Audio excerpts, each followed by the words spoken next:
pertanyaan selanjutnya ya. Pertanyaan ini ada keterkaitan dengan bagaimana bisa bertahan dengan bisnis global yang pasti banyak saingannya ya. Saya ingin tahu tantangan apa yang selama ini paling sering dialami selama melakukan kegiatan ekspor ini. Apa tantangan yang paling sering? Untuk Mas Abi dulu deh ya, tantangannya apa? Jadi saya punya strategi sendiri Pak. Awalnya punya perusahaan yang jadi kan kelipatan 20 ton kita harus ekspor, itu kan nggak boleh kurang dari itu. Kelipatan 20 ton? Iya, karena dalam satu LCL itu harus ada 20.000 kilo. 20.000 kilo gitu ya. Karena kita pakai flashback, nggak bisa dicampur-campur barangnya Bu. Ya itu pengalaman tantangan Mas Abi ya. Kalau Pak Jun sendiri bagaimana Pak? Tantangan yang paling sering dihadapi begitu? Kalau sebetulnya tantangan kita hadapi adalah kita ini berhadapan dengan yang notabene supplier yang kelihatan baik gitu.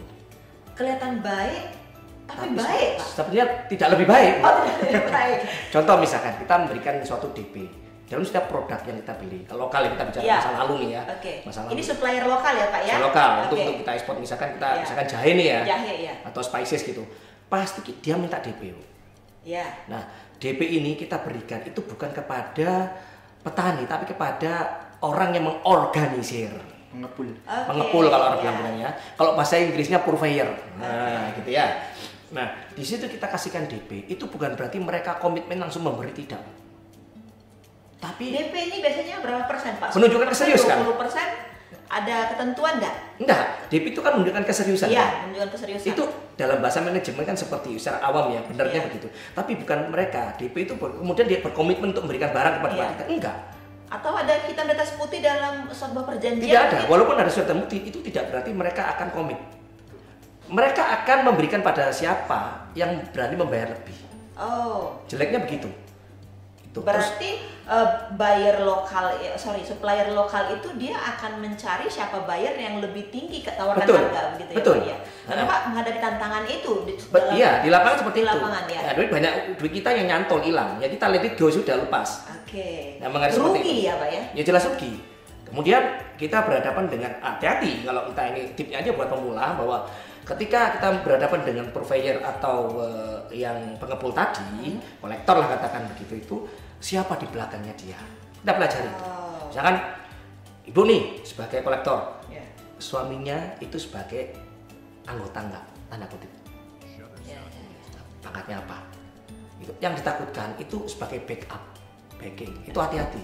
Ya tidak bermaksud menjelekkan, tidak. Tapi pernah kita berhadapan seperti itu, tapi ya settle. Tapi ada juga yang belum kembali gitu loh. Ada juga yang kasih DP tapi at the end enggak pernah ke kita. Jadi yang benar-benar bagi pemula itu hati-hati dengan namanya DP kepada konsumen. Berarti tantangan Bapak memang sering berhadapan dengan supplier lokal yang tidak punya integritas begitu. Betul. Ya Pak ya. Komitmennya rendah dan diragukan. Rendah gitu ya Pak. Iya. Padahal Bapak sendiri dituntut oleh negara tujuan untuk mengumpulkan produk-produk dengan target seperti itu. Terus kedua, itu kita harus menggunakan namanya QC.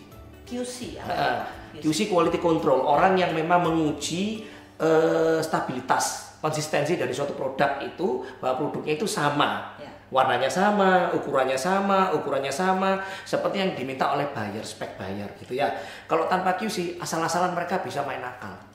Jangankan kita bicara masalah yang makanan, yang bukan makanan aja yang dijual lokal. Misalkan dulu saya juga usaha namanya PET ya, bahan bekas untuk dikumpul pabrik itu kan dari teman gitu dulu. PET. Iya dulu sebelum ini gitu. Jadi itu dicampur namanya. Jadi PET botol minuman itu dicampur dengan plastik dan semuanya. Itu masih bukan makanan loh. Perlu adanya QC gitu. Nah kalau saya masuk ke situ, kadang yang saya minta pada waktu itu kunir yang istilah yang itu ya, dicampur dengan kunir putih. Ada juga yang kunir putih disumbong. Lu kan konyol namanya gitu. Ya itu. Oke.